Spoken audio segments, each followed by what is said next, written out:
Assalamualaikum dan selamat pagi kepada guru-guru dan kawan-kawan semua. Nama saya Muhammad Rizki Arya bin Muhammad Taufik, wakil murid tahun 1 SK Jalan Raja Seari, sesi 2023-2024. Terlebih dahulu, kami ingin mengucapkan terima kasih kepada guru-guru kerana telah banyak memberi ilmu dan tunjuk ajar kepada kami. Sepanjang minggu transisi yang telah berlangsung selama 4 minggu ini, segala aktiviti yang dijalankan menjadikan kami semua sudah bersedia untuk melangkah ke alam persekolahan di tahun 1 dengan lebih yakin dan bersemangat.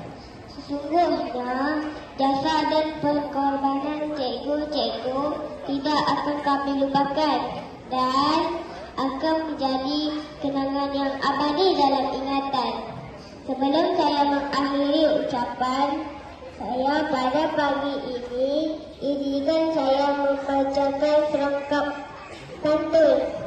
Potong bunga dari taman, untuk guru kami hadiahkan.